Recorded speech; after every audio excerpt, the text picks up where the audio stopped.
It's crazy the lies being shared about what is happening in Iran the past couple of weeks. It's almost like there's a psychological operation going on to convince people of something that is actually detached from reality. And I want to go into what is actually happening in Iran and what are the facts and how they're trying to prepare you for regime change, you being in the West. Now, first of all, the regime in Iran is a brutal regime. It has caused suffering for a large segment of its people. But the idea that the reason why the West and the U.S. wants regime change is because of that brutality is the most ridiculous thing I've ever heard. Because the West and the U.S. supports one of the most brutal regimes in the region, being Israel, where it has killed more than 70,000 people, half of them being children and women, and has occupied a people for decades, causing immense suffering. Not only do they support them, Israel wouldn't be able to do what it does to the Palestinian people without the weapons that it gets from America, the intelligence that it gets from the West, the political shield that the West give Israel to allow it to do what it does. So the fact that they support that, and not only Israel, there's a lot of countries in that region that are authoritarian regimes that are brutal to some of their people, and the U.S. supports those regimes. It's their allies. Not only are they allies with the U.S., President Trump has very good relationships, business also relationships, personal relationships with the people in charge in some of those countries. So obviously the West doesn't care about the brutality of Iran because they look the other way. Not only do they look the other way, they support the brutality of other countries in the region and in other places not in that region. Now, the issue for a lot of us is we don't know what to believe a lot of times because we're told that whatever comes from Iran are lies. So the West is the source of information that we should be relying on to make decisions about what's happening in Iran. But the West keeps on lying and thinking that people are not aware or they're going to forget about the lies that they keep on telling us about what's happening in Iran. And this was very evident in the 12-day war between Israel, America, and Iran last summer in 2025, where the West kept on saying that the regime in Iran is about to fall at any moment. People are taking charge, they're taking over cities, but none of that happened. And then they said that Iran is decimated and is begging for the war to stop, yet they stopped the war after 12 days. Now, think about it. Why would Israel, after taking Iran by surprise and killing most of their leader, killing lots of different levels of leadership in Iran, because Iran was very surprised by this because they were negotiating with the U.S. while this happened, and Israel killed the negotiating team while they were negotiating with the U.S. Obviously, U.S. approved that. So they were taken by surprise. The airspace was open in Iran because they took out those installations, the anti-aircraft defense systems. So if the government was weak, that was the opportunity to take them out. But they didn't because the government isn't weak in Iran. And there is much more support than you are told regarding the pro-government. Because you're told that more than 90% of the population in Iran want regime change. In a country that is 90 million people. It's one of the most populous countries in the world. If 80 million people wanted regime change and Israel and the US are attacking Iran, killing their leadership, that regime change would have happened. But it didn't happen. What actually happened is there's now more support for the government than before that war. Because a lot of people in Iran thought the leadership were paranoid, were crazy for thinking that the West was against them. It was all about their nuclear capabilities. But once the US and Israel attacked Iran, that validated everything that the government was saying about how the West wants to break down Iran. Because what Israel and the US want is a weak Iran. And what a weak Iran is a disintegrated Iran. Different parts broken apart in the same way that they did with Syria in the same way that they did with Libya. And there's actually a 4-step plan to get there, which we're going to go into. But we're going to first go into what actually happened during those protests, because it started as a peaceful protest, whereby there's a lot of economic hardship in Iran, and there was inflation is being rampant right now. Now, a lot of people think that the economic hardship and suffering that the Iranians are going through is all to do with the government. And that's not to say that the government hasn't caused death and hardship on its people. They have. But the economic hardship it's this, Iran is not like Venezuela, where there's a lot of mismanagement and it's very pure socialist country. The reason why they're suffering economically is because there are sanctions on Iran. And those sanctions started since 1979. Since 1979, the US and the West has put economic sanctions on Iran, on and off, until today, 2026. And what that means is that Iran is restricted on what it can import and what it could sell to the world. Iran is should be one of the richest countries in the world because it has a lot of oil, it has a lot of gas, but the West restricts Iran's ability to sell that. And at the same time, they restrict their ability to import a lot of goods. And that impacts even their ability to import medicine inside Iran. But Iran are a people that are very, very educated and very smart, where they have built medicine in-house. They have built machinery in-house. A country where they face sanctions since 1979, since the Islamic Revolution happened, should be on its knees right now. Should be broken very easily, but it's not, because they've realized that the West is trying to do regime change since 1979. Now, the funny thing is the US and the UK actually did a coup in Iran, where they took out Mossadegh the president, the democratically elected prime minister of Iran was taken out by CIA and MI6 to install the Shah. Why? Because Iran wanted to nationalize, and it did nationalize, its oil industry, because they thought the oil should be for the Iranian people and not for BP and other foreign nationals, where they were taking a bigger share than they should have maybe. Well, America didn't like that. So they took out the democratically elected prime minister and installed the Shah, Mr. Shah, who was almost like a dictator. They actually had something called Savak, which is like the internal intelligence, where they tortured people, where they killed people to create stability in Iran. And the funny thing is, that's what America and Israel want to do now, is install the son of the Shah back into Iran. In 1979, there was a revolution that happened that pushed the Shah away, and it was an Islamic revolution. And until today, that was the revolution that happened. But once that revolution happened in 1979, in 1980, the US and the West supplied weapons to Iraq to attack Iran in the 8-year war that killed millions of people from both sides. It was devastating for Iran and Iraq. 8 years that happened, trying to break down Iran, but they couldn't do it. And then they slapped them with more sanctions. So you must understand, if you were Iranian and you're thinking about the West, you're wondering, why do they chant death to America, death to the West? Well, you've put sanctions on them. You've armed Iraq to the teeth with weapons, including chemical weapons, to attack Iran. You've invaded Iraq, which is Iran's neighbor.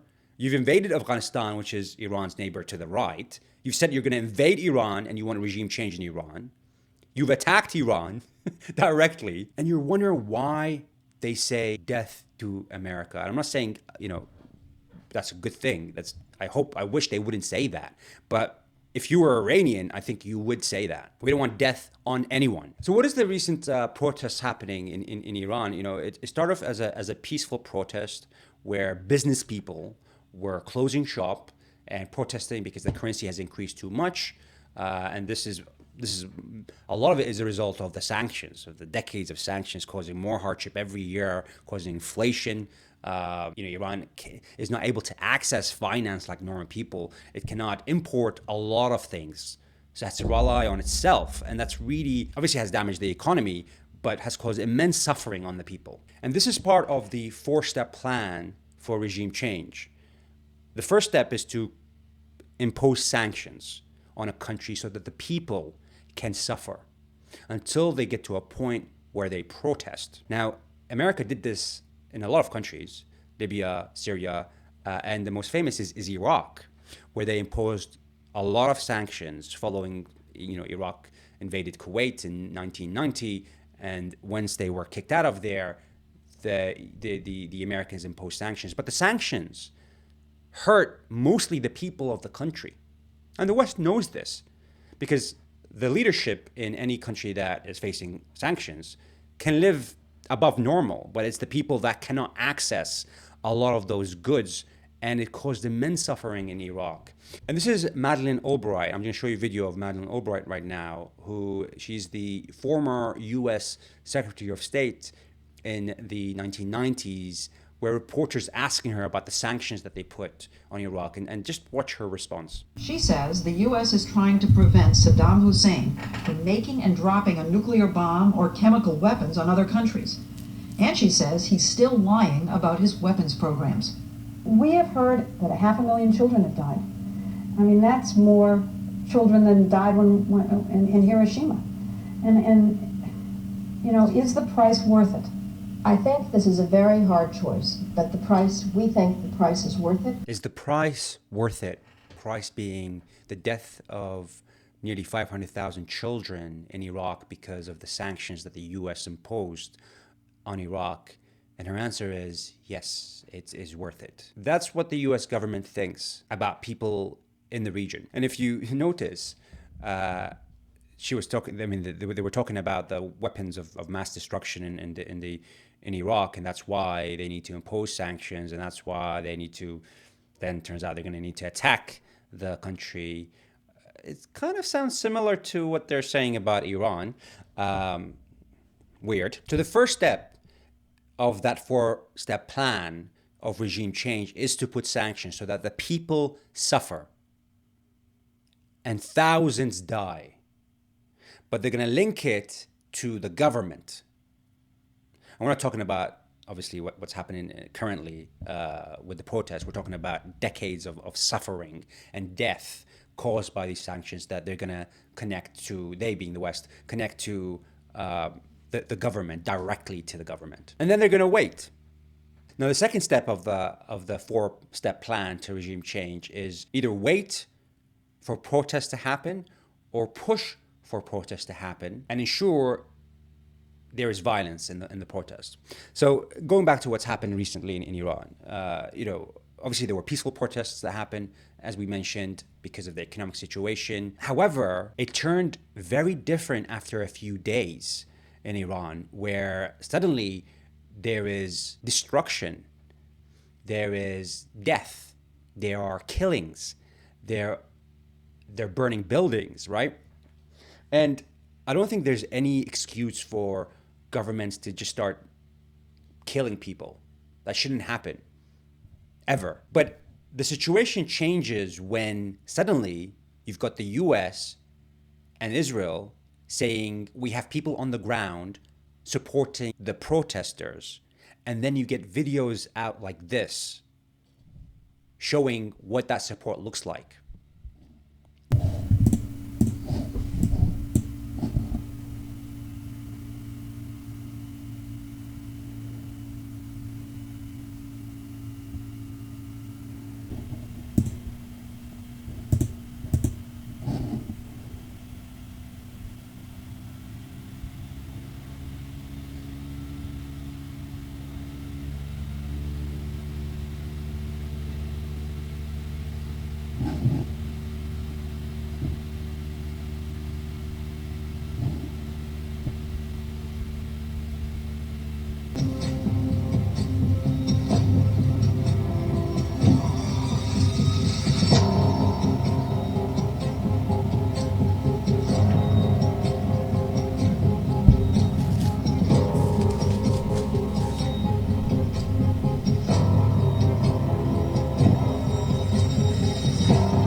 Now, some people will say, well, they're being shot at, so they have the right to retaliate. And then others will say, if security is being shot at, then security has a right to shoot back, right? Now, let's just agree on one thing. Let's just agree that there needs to be reform in Iran, and that reform needs to be dictated by the people. But if that happened in the US, and on top of that, foreign governments and agencies are saying we're on the ground helping these protesters shoot at the government. You know, there was a Jerusalem Post even. This is in the Jerusalem Post. Mossad spurs Iran protests, says agents with demonstrations in Farsi message. As protests grow across Iran, the Mossad posted an unusual Farsi message urging demonstrators to act, saying it is with them in the streets. Mossad said, "Go out together into the streets, the time has come. We are with you not only from a distance and verbally, we are with you in the field. It has become a battlefield." Mike Pompeo, who is the former US Secretary of State, said, "Happy New Year to every Iranian in the streets, also to every Mossad agent walking beside them." So imagine foreign agents are in the UK and the US, they're burning buildings and they're shooting at police. I think the US would react in a very aggressive way. I mean, they already killed people that are protesting. That happened this year too. Obviously, the numbers in Iran are much larger. Estimates are saying about 2,000 civilians were killed. But the truth is, we don't know the real number. Might be more, might be less. And we don't know who killed them, although it's likely that the majority were killed by the government. But this only strengthens Iran, the government, because it's showing its people now, look, they're trying to destroy our country. They've put sanctions. They are providing weapons to the people to kill, destroy buildings, burn buildings. You're burning ambulances and fire trucks. But this is all ended now. There are no more armed protests happening, which has stopped Trump from, and I'll go into why Trump didn't attack Iran.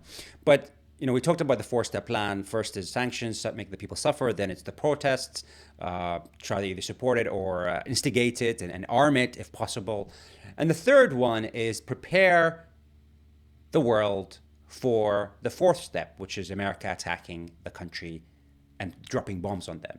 And this is the psychological operation that's going on to prepare the public. And we saw it extremely well during the 12-day war, where they tried to provide legitimacy and validation to dropping bombs on Iran to free them, because every nation that wants to be freed is begging for America to drop bombs on them.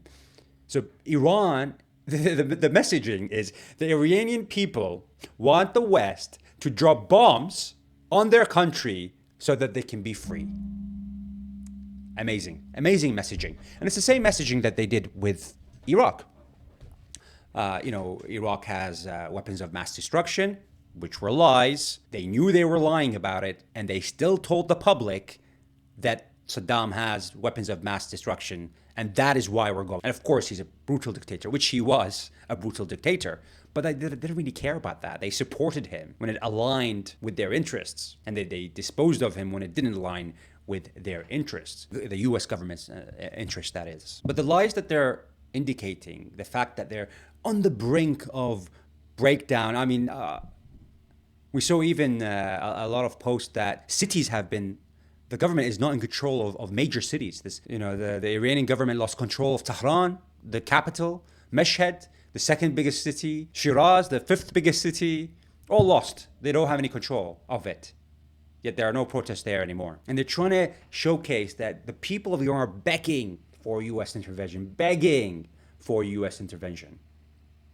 What happened after the 12-day war is that it unified the people, because now they know that this is a foreign interference, foreign attack on the country. It's not homegrown. It's not coming from within. Maybe it started homegrown, for example, with these protests, but it was clearly sabotaged, because they keep on thinking that the government is so weak, that the people hate the government so much, the majority of the people. Obviously, there's people that hate the government, and they could be a very large chunk of people. But the idea that 90% of the population hates the government is incorrect, because otherwise, America would have finished the job that they've been preparing since 1917. Why would you, after a sneak attack on Iran in summer 2025, where they were at their weakest. Stop and pause if you think you're able to topple them. You took them by surprise. You destroyed a lot of their leadership. You were attacking them. So you prepared you validated and you provide legitimacy to this. And then you paused and stopped. There was a clear realization that, Iran is not as weak as they would like you to think. Did they not really learn with Iraq? After they entered in 2003, Americans really suffered in Iraq, and there was a civil war that killed hundreds of thousands of people. For decades, it was suffering. And the population of Iraq at that time was 24 million. The population of Iran right now is 90 million people, and it's 3 times the size of Iraq. And they didn't even show you the pro-government protests. They only showed you in the West the anti-government protests, which obviously there were many in many cities, but there was also the pro-government protests. Now, some people will argue that they were forced to go out. Who really knows? But they were out in the hundreds of thousands, and we're going to show you some footage. This shows obviously at least thousands of people, if not 100,000 and more. But these are the funeral processions of the people, the security forces that were killed in those protests, and the support for the government.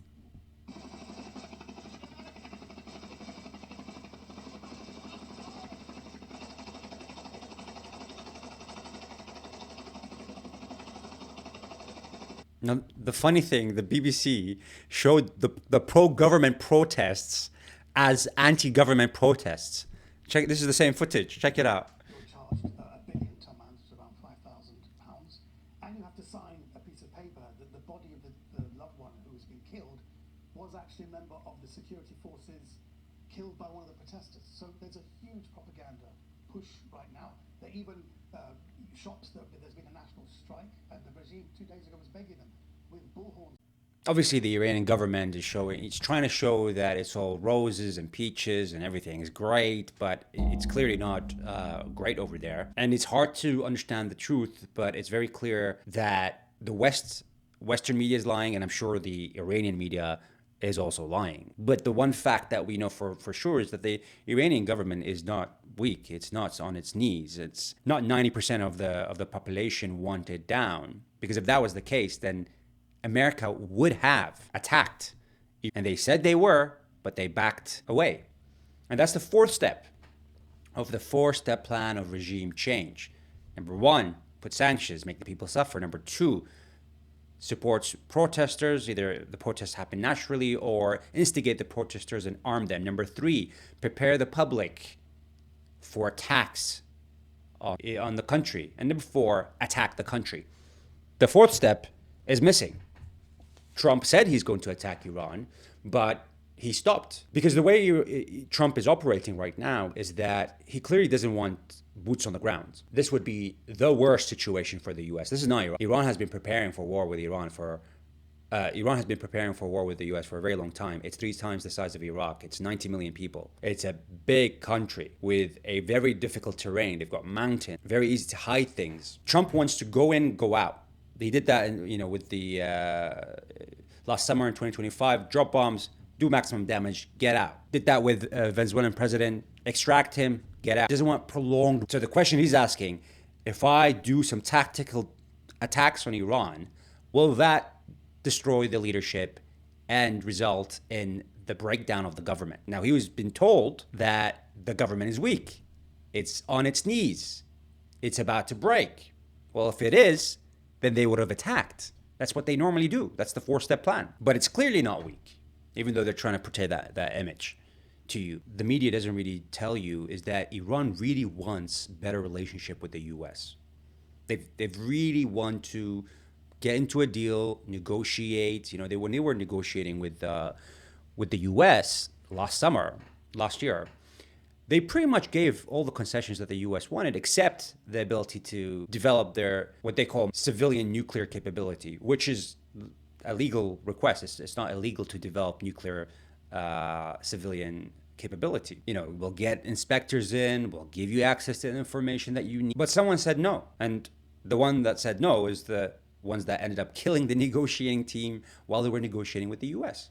Israel. Israel needs to make sure that Iran never has a better relationship with the US, because it's a threat to them, obviously. And they want Iran to be weak. They want Iran to be disintegrated, different parts for different people. And I think that's the missing part for a lot of